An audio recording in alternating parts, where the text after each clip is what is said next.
প্রত্যেক মানুষ নিজের জীবনে দুঃখ অনুভব করেন। প্রত্যেকের দুঃখ আলাদা হতে পারে। কারোর মনে এই দুঃখ থাকে যে সে তার বাবা মায়ের সব ইচ্ছে পূরণ করতে পারেননি। কেউ এটা ভেবে দুঃখ পান যে সে চিরকাল সদাচার করেছেন, সৎকর্ম করেছেন, কিন্তু তাও তাকে দুরাচারী বলে মনে করা হয়। কেউ এটা ভেবেও দুঃখ পান যে তার সামনে যে ব্যক্তি রয়েছেন তার চোখে তিনি শত্রু হয়ে উঠেছেন বা দুষ্ট হয়ে উঠেছেন, যেখানে তিনি হয়তো কোনো অনুচিত কাজই করেননি। এবার এই সমস্ত বিষয় নিয়ে ভেবে নিজের ব্যক্তিত্ব নিয়ে সন্দেহ প্রকাশ করবেন না। যদি নিজের ব্যক্তিত্ব নিয়ে কোনো সন্দেহ থেকে থাকে, তাহলে কর্ম সংক্রান্ত প্রশ্ন করুন যে আপনি যা করেছেন তাতে কি উচিত ছিল, কি অনুচিত ছিল। যেটা প্রয়োজন সেটা এটা বোঝার যে আপনার অন্তর্মন, আপনার বিবেক আপনাকে কি বলছে, আর আপনার অন্তর্মন আর আপনার বিবেক আপনাকে যেটা করতে বলবে শুধু সেটাই করুন। আর তারপরে এই সংসার কি বলবে, কি ভাববে সেসব নিয়ে ভাবতে যাবেন না। কারণ এই সংসার তো ঈশ্বরকেও প্রশ্ন করে থাকে, ঈশ্বরকেও দোষী মনে করে। কখনো কখনো যখন কোনো ঘটনা মানুষের ইচ্ছা অনুযায়ী ঘটে না, তখন মানুষ এটা বলে যে হে ঈশ্বর, আপনি আমার পাশে থাকলেন না, আপনি বড়ই কঠোর, এটা আপনার দোষ। যেখানে বেশিরভাগ সময় হয়তো সে নিজেই নিজের কর্মফল ভোগ করছে। আর কখনো কখনো ঈশ্বর হয়তো তার জন্য আরো ভালো কোনো পরিকল্পনা করে রেখেছেন, কিন্তু মানুষ সেটা বুঝতে পারে না। তাই দিনের শেষে যেটা প্রয়োজন সেটা হলো নিজের মনের কথা বুঝতে হবে। আপনার বিবেক কি বলছে শুধু সেটাই করুন আর সামনে এগোতে থাকুন। আমার সাথে ভালোবেসে বলুন, রাধা রাধা। পাশা নামক এই খেলাটি আপনারা নিশ্চয়ই খেলেছেন। না খেলে থাকলে দেখেছেন, আর যদি দেখেও না থাকেন তাহলে নিশ্চিত রূপে শুনেছেন। মহাভারতের এই মহাযুদ্ধ কোথাও না কোথাও এই পাশা নামক খেলার কারণে হয়েছিল। পাশার এই বিচিত্র খেলা, দান, এইসবের কারণে কেউ নিজের মাথায় রাজ মুকুট পরিধান করেছিলেন, আবার সেখানে পরাজিত হওয়ার জন্য কাউকে বনবাসও ভোগ করতে হয়েছিল। কিন্তু এই খেলা সমাপ্ত হওয়ার পরে সমস্ত ঘুঁটি আর এই পাশার ছক একই পুটলিতে স্থান পেল। এটাই হলো আমাদের জীবন। এই সংসারে আমরা জয় পরাজয়ের বিষয়ে এতটাই ভাবি, এত চিন্তা করি যে এই জীবনের খেলার আনন্দটাই উপভোগ করতে পারি না। আর অবশেষে কি হয়? কেউ জয়ী হন, কেউ পরাজিত হন, কিন্তু দুজনেই একই স্থানে পৌঁছে যান। প্রত্যেক ব্যক্তি মৃত্যুর পরে একটি নির্দিষ্ট স্থানেই পৌঁছতে বাধ্য, কিন্তু ততক্ষণ এই জীবন, এই খেলা, তার আনন্দ উপভোগ করুন। এই সংসারে সেই ব্যক্তি শ্রেষ্ঠ স্থানে পৌঁছতে পেরেছেন যিনি এই সংসারকে প্রকাশ প্রদান করেছেন, যিনি কখনো জয় পরাজয় এ বিষয়ে ভাবেননি, শুধু এই জীবনের খেলার আনন্দ উপভোগ করেছেন। এটাই আপনিও করুন আর আমার সাথে ভালোবেসে বলুন, রাধা রাধা। পরিবর্তন, এটা হলো সৃষ্টির অমূল্য নিয়ম। এই সংসারে সবকিছু সময়ান্তরে পরিবর্তিত হয়, এই সময়ও পরিবর্তিত হয়। পরিবর্তন চিরকাল হয়ে এসেছে আর চিরকাল হতে থাকবে। কিন্তু এবার আমরা সেই পরিবর্তন কিভাবে লাভ করব, যেটা আমাদের প্রয়োজন, যেটা আমরা চাই। আমরা জীবনে বিকাশ চাই। এই বিকাশ কিভাবে লাভ করতে পারি?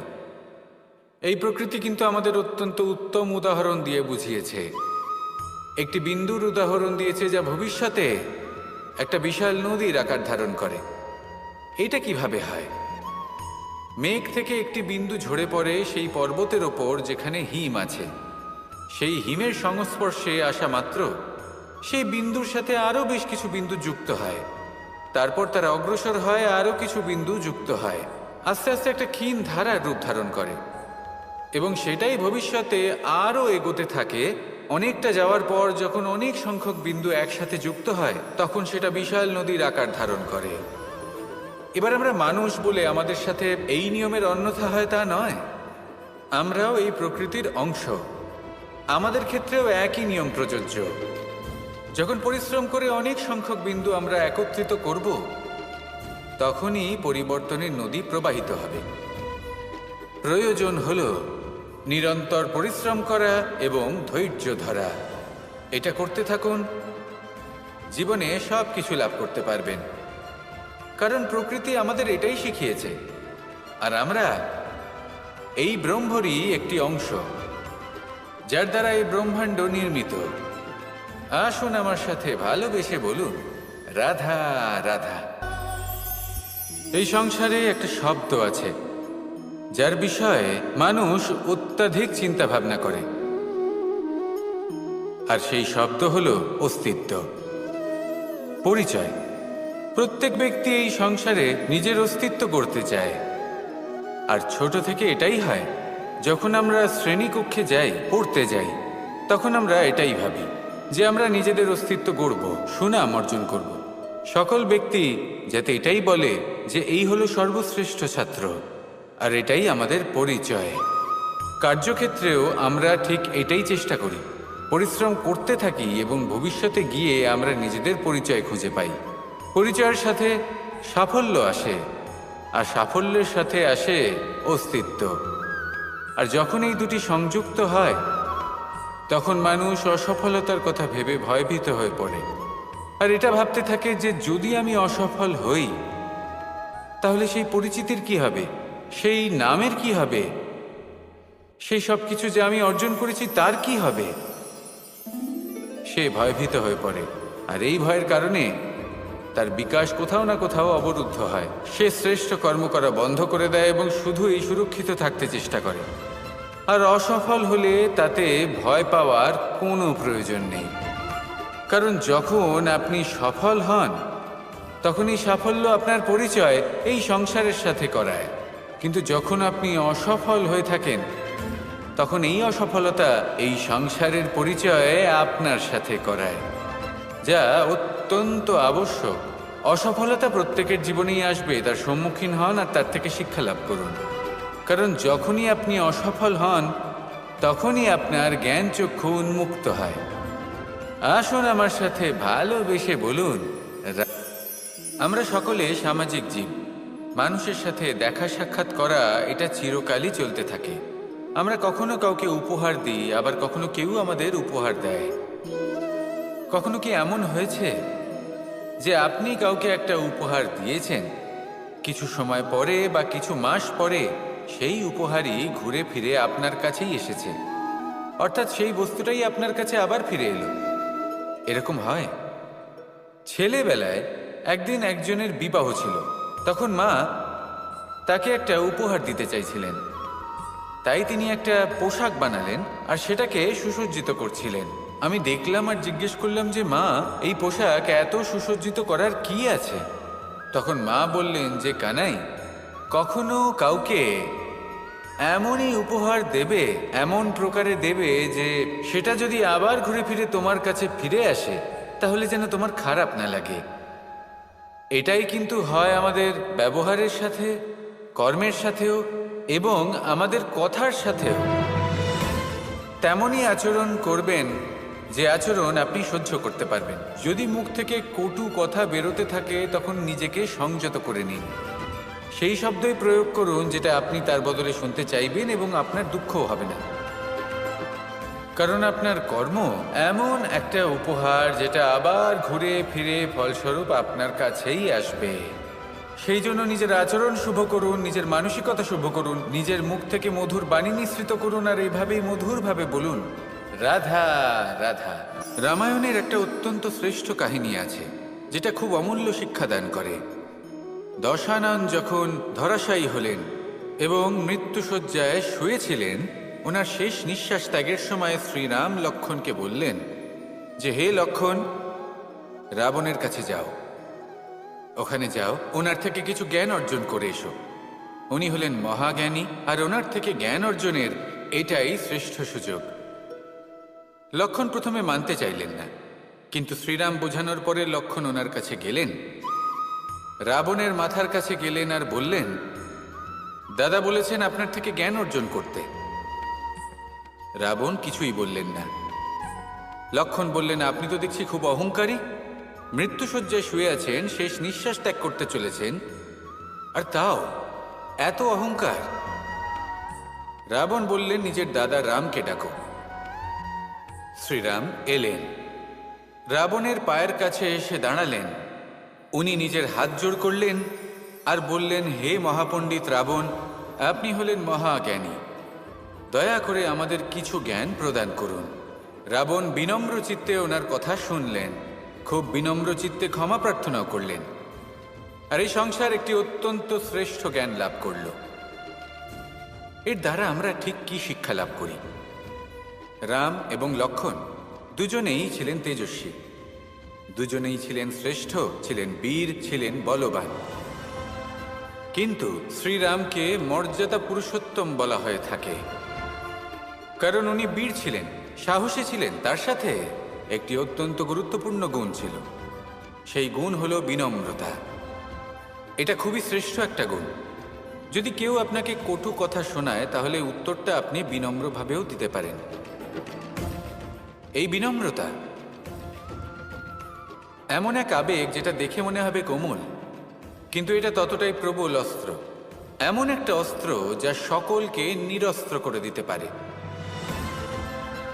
যদি আপনি সাহসী হন এবং বিনম্র হন, তাহলে আপনি বিজয়ী হবেন। যদি আপনি জ্ঞানী হন এবং বিনম্র হন, তাহলে আপনি অবশ্যই মহাজ্ঞানী হয়ে উঠবেন। তাই নিজের মনে বিনম্রতা ধরে রাখুন আর ভালোবেসে বলুন, রাধা রাধা। কখনো এই প্রকৃতির দিকে তাকিয়ে থাকবেন। এই প্রকৃতি অনেক ধরনের শিক্ষা দেয়। কোনো একটা গাছকে দেখুন, কিভাবে সে মাটি থেকে জল শুষে নেয়। সে ঝড় হোক বা হোক কড়া রোদ, সব সহ্য করে এবং অবশেষে সে ফল ধারণ করে। আর সেই ফল উৎপন্ন করার পরে সে ফল কিন্তু সে নিজে গ্রহণ করে না, এই সংসারকে প্রদান করে, যাতে পশু পাখি মানুষ তারা এই ফল গ্রহণ করে শক্তিশালী হয়ে উঠতে পারে, সুস্থ থাকতে পারে। সেভাবেই নদী, সরোবর এরা নিজেরাও কিন্তু নিজেদের জল গ্রহণ করে না, মাটিকে প্রদান করে, পশু পাখিকে প্রদান করে। সূর্য নিজেও নিজের জন্য প্রজ্বলিত হয় না, সে প্রকাশ ছড়িয়ে দিতে চায় আমাদের সবার কাছে, সে আলো পৌঁছে দিতে চায়। এই প্রত্যেকের কর্মে পরমার্থ নিহিত আছে, আর সেই জন্যই এদের সকলকে পুজো করা হয়। তাই মনে রাখবেন, আপনার কাছে জীবন যাপনের অতিরিক্ত যা কিছুই আছে তা পরমার্থের জন্য। তাহলে তার সদ্ব্যবহার করুন আর আমার সাথে ভালোবেসে বলুন, রাধা রাধা। মোহ, কারোর প্রেমের মোহ, কারোর সঙ্গলাভের মোহ, কোনো বন্ধনের মোহ, কখনো বা ধনের মোহ, ঐশ্বর্যের মোহ। যদি আপনার মধ্যে এই মোহবোধ জাগ্রত হয়, তাহলে আপনার বিনাশ সুনিশ্চিত। যেমন কোনো বিশেষ ব্যক্তির প্রতি যদি আপনার মনে মোহ জাগ্রত হয়ে যায়, তাহলে আপনি চাইবেন সেই ব্যক্তি আমার কাছেই থাকুক, আমার পাশেই থাকুক, শুধুই যেন আমার হয়ে থাকুক। আর শুধু এই কারণেই কোথাও না কোথাও সেই ব্যক্তিকে আপনি তার প্রিয়জনের থেকে দূরে করে দিচ্ছেন। তারপর দুঃখ আসে, নিরাশা আসে, কারণ স্বাধীনতা সেই অনুভূতি যেটা সবার প্রিয়, আর সেই অনুভূতিটাই আপনি তার থেকে কেড়ে নিচ্ছেন। এভাবে এই মোহ নিশ্চিত রূপে আপনার শত্রু হয়ে যাবে। কিন্তু যদি আপনার মোহ থাকে নিজের মাতৃভূমির প্রতি, তার সম্মানের প্রতি, তাহলে আপনি একজন প্রবল রক্ষক হয়ে উঠবেন। যদি আপনার মোহ থাকে আপনার আত্মসম্মানের প্রতি, নীতির প্রতি, তাহলে এই মোহ কখনো আপনাকে অধর্মের পথে চালিত হতেই দেবে না। আর যদি আপনার মোহ থাকে নিজের আত্মার প্রতি, তাহলে কোনো দুরাত্মা এসে আপনার কোনো ক্ষতিই করতে পারবে না। তাহলে নিজের এই মোহকে নিজের মনের মধ্যে সংযত করে রাখুন, একে নিজের মিত্র করে তুলুন আর আমার সাথে ভালোবেসে বলুন, রাধা রাধা। এই সৃষ্টিতে প্রত্যেক ব্যক্তিকে সময়ের সামনে নতমস্তক হতেই হয়, আমাকেও। আজ এই সময়ের সামনে নতমস্তক হয়ে আপনাদের আমি বিদায় জানাচ্ছি। কিন্তু মনে রাখবেন, यदा यदा हि धर्मस्य ग्लानिर्भवति भारत अभ्युत्थानम् अधर्मस्य तदात्मानं सृजाम्यहम्। অর্থাৎ যখন যখন ধর্ম বিলুপ্ত হয়ে যাবে, সাধুগণ কষ্ট পাবেন, আমি আসব। কিন্তু এই ধর্ম আসলে কি?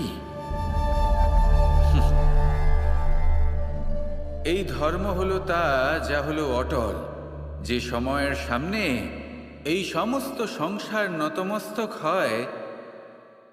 এই ধর্ম হলো তার ঊর্ধ্বে। আর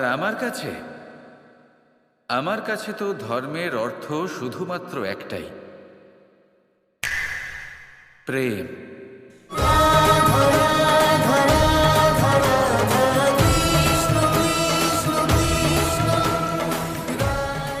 প্রেমই হলো ধর্ম, প্রেমই হলো অর্থ, প্রেমই হলো কামনা, প্রেমই হলো মোক্ষ। এই প্রেম হলো সৎ, এ হলো সনাতন। এই প্রেম নশ্বর নয়। আর সেই জন্যই যখনই এই প্রেম বিলুপ্ত হবে, আমরা আসব। চলে গেলেও আপনাদের সাথেই থাকব, কারণ রাধা এবং কৃষ্ণ শুধু নারী পুরুষ নয়, ওনারা প্রেমের প্রতীক। প্রেম শুধু দুজন প্রেমীর মধ্যে হয় না, প্রেম তো সর্বব্যাপী। আর যখনই এই প্রেমকে খুঁজবেন, এই প্রেমকে খুঁজে পাবেন। কখনো মাতা পিতার মধ্যে, কখনো ভাই বন্ধুদের মধ্যে, কখনো মিত্রদের মাঝে বা প্রকৃতি বা জীবের মাঝে, কখনো এই মাতৃভূমির মাঝে, আর কখনো দরিদ্র সেবার মাঝে। যখনই এই প্রেমকে খুঁজবেন, কোনো না কোনো রূপে এই প্রেম নিজে পথ হেঁটে আপনার কাছে অবশ্যই আসবে। শুধু নিজের চোখ বন্ধ করুন, আমাদের সাথে আসুন, আর ভালোবেসে বল। স্বভাব, মানুষের এই স্বভাব কিন্তু খুব গুরুত্বপূর্ণ বিষয়। এটাই নির্ধারিত করে দেয় যে সংসার তাকে ভালোবাসবে নাকি ঘৃণা করবে। এটাই নির্ধারিত করে দেয় যে তার আপনজন মানে তার প্রিয়জন তার সাথে থাকবে নাকি তার থেকে দূরে চলে যাবে। এবার স্বভাব কেমন হওয়া উচিত? কিছু মানুষ বলবেন যে স্বভাব চন্দ্রমার মতো হওয়া উচিত, অত্যন্ত সুন্দর এবং শীতল। কিন্তু চন্দ্রমা নিজেও তো সূর্যের কাছে নিজের প্রকাশের জন্য ঋণী। সূর্যের মতো হয়ে উঠুন। এই সূর্য যখন উদিত হয় তখন শান্ত থাকে, তারপর সারা দিন নিজে প্রজ্বলিত হয় এবং এই সংসারকে প্রকাশ প্রদান করে, যাতে এই সংসার নিজের কর্ম করতে পারে। আর যখন এই সূর্য অস্ত যায়, তখনও কোনো কোলাহল করে না, শান্তভাবে অস্ত হয়। সূর্যাস্তের সময় পরিবেশ শান্ত থাকে, সমস্ত পশু পাখি আনন্দে থাকে। সূর্য যখন অস্ত হয় তখন এই আশা নিয়ে অস্ত হয় যে পরের দিন সে আবার উদিত হবে, আর অস্ত হওয়ার পরেও সে চন্দ্রমাকে নিজের প্রকাশ প্রদান করে। যদি আপনিও নিজের উত্থানের সময় অহংকার না করেন এবং নিজের পতনের সময় দুঃখী না হন, আর জীবনে অন্ধকার ঘনিয়ে আসার পরও আপনি অন্যদের সাহায্য করেন, তাহলে সূর্যের মতো আপনি আবার উদিত হবেন, এই সংসারকে প্রকাশ প্রদান করতে পারবেন, সাফল্য লাভ করতে পারবেন। আসুন আমার সাথে ভালোবেসে বলুন, রাধা রাধা। সাফল্য, আমরা সবাই জীবনে সাফল্য লাভ করতে চাই। প্রত্যেক ব্যক্তি এটা চান যে নিজের কর্মক্ষেত্রে তিনি যেন সর্বশ্রেষ্ঠ হয়ে থাকেন। এবার আমাদের মধ্যে কেউ এটা মানুক বা না মানুক, আমরা সবাই এটা জানি কোথাও না কোথাও নিজেদের মনে মনে আমরা এটা জানি যে আমরা সম্পূর্ণ নই, আর আমরা সবাই পূর্ণতা লাভ করতে চেষ্টা করি। এবার পূর্ণতা প্রাপ্তির এই যাত্রায় সাফল্য কিভাবে লাভ করা সম্ভব? কেউ বলবে নিরন্তর পরিশ্রম করতে থাকো, দৃঢ় নিষ্ঠার সাথে অগ্রসর হও, সাফল্য অবশ্যই লাভ করবে। হ্যাঁ, এটা সত্যি কথা। কিন্তু এই সব কিছু করার আগে একটা সিঁড়ি আছে, একটা শিক্ষা আছে যা জীবনযাপনের অংশ করে তোলা গুরুত্বপূর্ণ। আর সেটা হলো আপনার এটা বোঝা উচিত